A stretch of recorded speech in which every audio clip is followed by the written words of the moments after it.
So, hello guys. Ngayong araw na to ay naisipan ko nga na gumawa ng isang art at ito ay tinawag ko na pencil, sharpener, and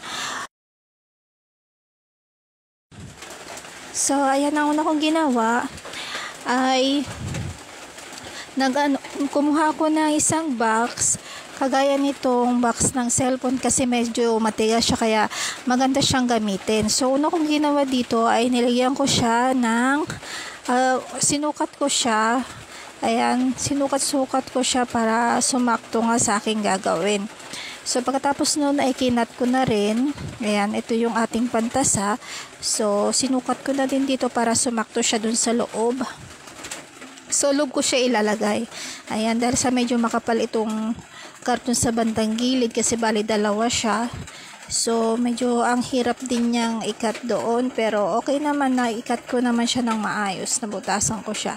Tapos, ayun, medyo nataasan ko nga lang dapat kasi dapat sa bandang baba siya. Kaya lang, naitaasan ko yung aking paglagay. Pero, okay naman din. So, ayan, sunod kong ginawa ay nilagyan ko siya ng glue at dinikitan ko siya ng coupon. So, mas maganda kung mayroong design na din para hindi na masyadong mahirap gumawa kasi pangit naman kung white na white lang siya. So, yung iba, kung meron kayong mga color paper, pwede din yung gamitin. So, sa akin, dahil ito lang yung meron dito sa akin, ito na lang yung ginamit ko. So, dinikit-dikit ko siya ng ganito. Ayan, medyo bako-bako nga lang at hindi maganda yung aking pagkadikit. Pero, hindi naman na siguro mapapansin ito kapag natuyo na siya. So, ayan, ginupit ko siya. At sinakto ko siya dito sa bandang taas. Ayan, medyo nahirapan nga lang ako dito. And sorry, medyo kumakati ang aking lalamunan. So, ayan, medyo kinapos sa bandang gilid pero okay lang naman siya. Pwede pa rin naman siyang dikitan. So, ayan. Ganyan lang siya. Kailangan lang siyang idikit ng mabuti para hindi siya matuklap. So, ganyan lang siya. Kailangan natin idikit ng mabuti. Ayan. Madali lang naman gawin ito. Hindi naman siya mahirap. So, kung sa mga anak nyo, di ba, sa school nila, para enjoy naman sila habang gumagawa ng kanilang mga art, ganyan. So, collection, ganun. So, medyo natagalan ako sa part na to. So, ayan, natapos ko din naman siya. Tapos, gumawa na rin ako ng parang bubong niya kasi nga korting bahay itong aking ginawa. So, ayan, gumamit din ako dito ng alambre para dun sa kanyang